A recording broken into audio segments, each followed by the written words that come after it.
महाराष्ट्र में देशी गाय के गोबर से बनी गणेश की गूंज। महाराष्ट्र में देशी गाय के गोबर से बनी गणेश की गूंज। महाराष्ट्र के गो विज्ञान केंद्र में देसी गाय के गोबर से इको फ्रेंडली गणेश प्रतिमाएं बनाई गई, जिनकी मांग राज्य के शहरों में तेजी से बढ़ गई।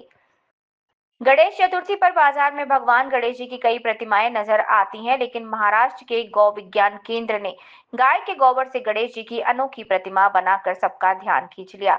गाय के गोबर से बनी इन प्रतिमाओं की डिमांड अब तेजी से बढ़ रही है।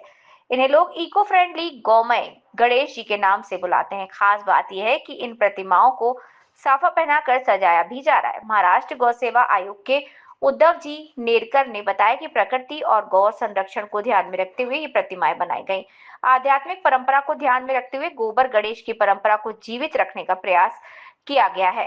प्रतिमाओं का आकार और कीमत महाराष्ट्र गौशाला महासंघ के तथा गौ सेवा आयोग के सदस्य डॉक्टर सुनील सूर्यवंशी ने बताई कि गाय के गोबर से बनी प्रतिमाओं के आकार 3 इंच से लेकर 1 फुट तक है। इनकी कीमत 250 रुपए से लेकर 1500 रुपए रखी गई है।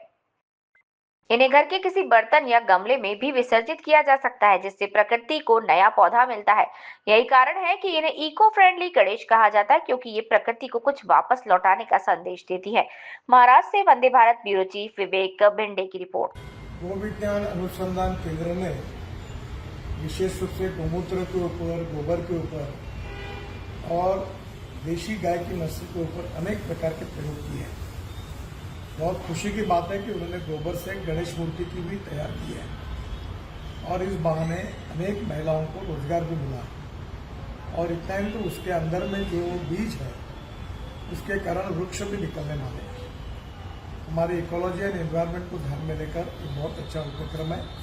मैं गो विज्ञान केंद्र के सभी प्रमुख लोगों को और विशेष रूप से जो मूर्तिकार महिलाएं उनको हृदय से बहुत बहुत धन्यवाद देता हूँ, उनका अभिनंदन करता हूँ। और ये बहुत स्तुत्य उपक्रम है, लोगों ने इसको सहयोग करना चाहिए, ऐसा सबको आह्वान करता हूँ।